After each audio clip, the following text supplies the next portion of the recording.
नमस्कार दोस्तों, मैं पवन एक बार फिर आप सभी का स्वागत करता हूं आपके अपने YouTube परिवार ईजू जोन में। दोस्त, हम लोग प्रॉफिट एंड लॉस के कुछ कॉन्सेप्ट्स को पीछे वाले वीडियो में देख चुके हैं। आज हम लोग उसके नेक्स्ट कॉन्सेप्ट से प्रोसीड करेंगे।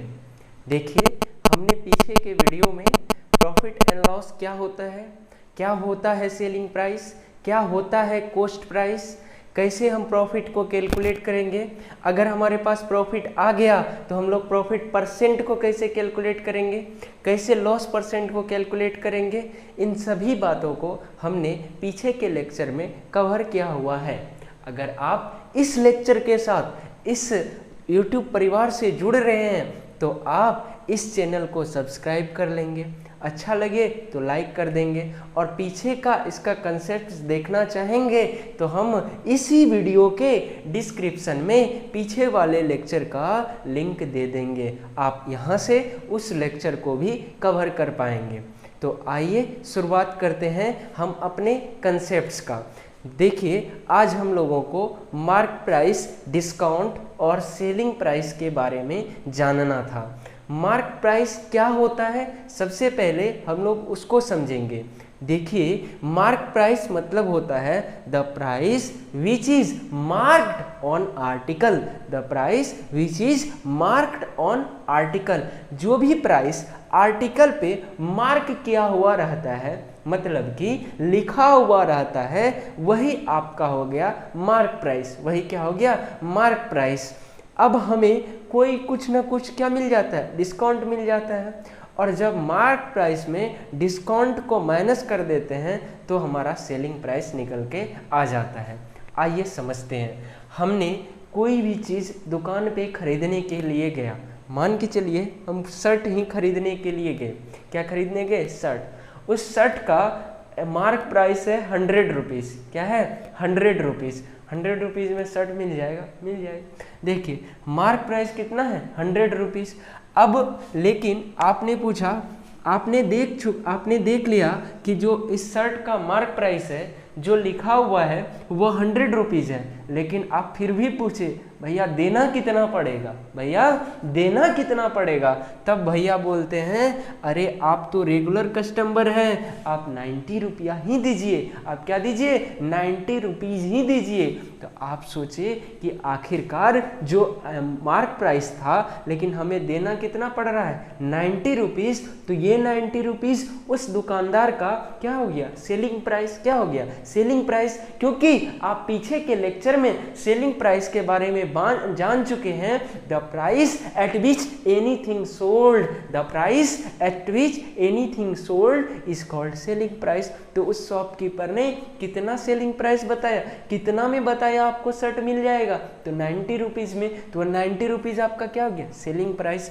तो आप 100 रुपीज़ का शर्ट आपको कितना मिल रहा था? 90 रुपीज़। तो 100 में जो 90 आया तो उसके बीच का जो जितना आपको रुपया हटाया गया, वही आपका क्या हो गया? डिस्काउंट हो गया। वही आपका क्या हो गया? डिस्काउंट हो गया, जिसे हिंदी में बट्टा भी कहते हैं। क्या कहते हैं? बट्टा कहते हैं हिंदी में।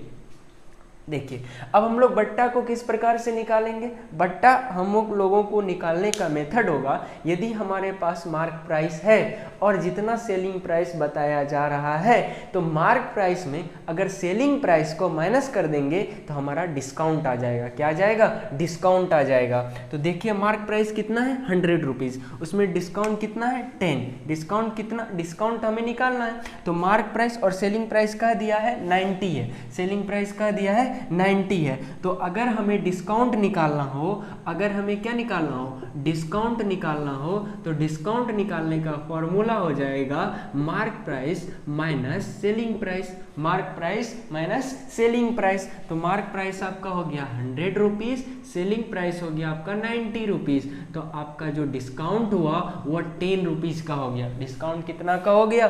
10 रुपीज़ का हो गया। डिस्काउंट कितना हो गया मेरे भाई? 10 रुपीज़ का हो गया। अब देखिए, अब हमें अगर मार्क प्राइस गिवन हो, अगर हमें मार्क प्राइस गिवन हो और डिस्काउंट गिवन हो, तब हमें सेलिंग प्राइस कैलकुलेट करना हो तो हम लोग किस प्रकार से करेंगे।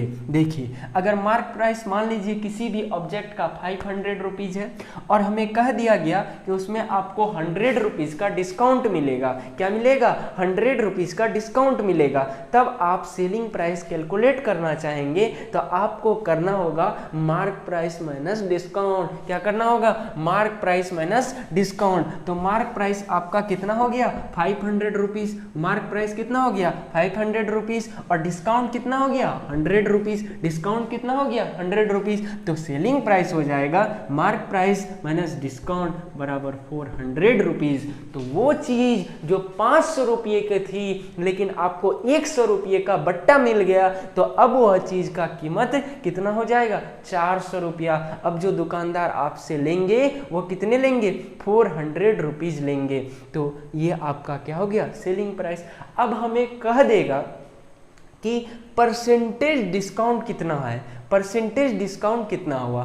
तो डिस्काउंट परसेंटेज आपको निकालने के लिए सबसे पहले आपको डिस्काउंट निकालना है। क्या निकालना है? डिस्काउंट निकालना है। अब डिस्काउंट परसेंटेज निकालने के लिए फॉर्मूला हो जाएगा टोटल डिस्काउंट। अगर आपको डिस्काउंट परसेंटेज निकालना है तो आपका फॉर्मूला हो जाएगा, देखिए, अगर हमें क्या निकालना हो? डिस्काउंट परसेंट निकालना हो। क्या निकालना हो? Discount percent. तो टोटल डिस्काउंट क्या हो जाएगा? Total discount bye MP, total discount bye MP into 100। इस MP का मतलब क्या है? Member of parliament? नहीं नहीं नहीं नहीं, मार्क प्राइस है। क्या है? मार्क प्राइस है। तो अब मान के चलिए वही वाला एग्जांपल लेते हैं कि आपका जो डिस्काउंट था, डिस्काउंट जो आपका MP था वो 100 रुपीज़ था, सेलिंग प्राइस आपका 90 रुपीज़ था। तो यहाँ से आप डिस्काउंट निकालते थे तो डिस्काउंट आपका 10 रुपीज़ आया। Mark price minus selling price बराबर डिस्काउंट, तो डिस्काउंट आपका कितना आया? 10 रुपीज़ आया। लेकिन अगर आप डिस्काउंट परसेंट निकालना चाहेंगे तो टोटल डिस्काउंट क्या निकालिएगा? Total discount. तो टोटल डिस्काउंट आपका कितना है? 10 बाय MP। MP कितना है? 100 रुपीज़ इंटू 100। तो 100 से 100 कैंसिल होगा, टोटल आपका आ गया 10%। ये आपका क्या हो गया? डिस्काउंट परसेंट हो गया। क्या हो गया मेरे भाई? डिस्काउंट परसेंट हो गया। तो अगर आपको डिस्काउंट परसेंट निकालना है तो total discount bye MP into 100। याद कीजिए, अगर आपको प्रॉफिट परसेंट निकालना होता था तो total profit by CP into 100। अगर आपको लॉस परसेंट निकालना होता था तो total loss by CP into 100। कहने का मतलब अगर हम प्रॉफिट निकाले या लॉस निकाले, प्रॉफिट और लॉस की गणना हम लोग कॉस्ट प्राइस पर किया करते थे। लेकिन अगर हमें डिस्काउंट निकालना हो तो डिस्काउंट का कैलकुलेशन हम लोग हमेशा मार्क प्राइस पे करेंगे। कभी भी आप डिस्काउंट का जो कैलकुलेशन कीजिएगा, कहीं कहीं आपको डिस्काउंट निकालना होगा और सेलिंग प्राइस गिवन होगा, तो आप सेलिंग प्राइस के बेसिस पे डिस्काउंट मत निकालिएगा। आप क्या कर लीजिएगा? मार्क प्राइस लेट कर लीजिएगा, फिर उसमें डिस्काउंट निकालिएगा, तब जाके यह जो रिलेशन है आपका मार्क प्राइस माइनस डिस्काउंट बराबर सेलिंग प्राइस, वहां से आप सॉल्यूशन कर लीजिएगा। हाँ, बात समझ में आ गई। आइए अब नेक्स्ट कंसेप्ट को हम लोग समझते हैं। देखिए, अब हमें दो प्रकार के टैक्स को समझना है। एक आपका सेल्स टैक्स हो गया, एक आपका वेट हो गया। सेल टैक्स मतलब या GST, जिसे GST भी कहते हैं।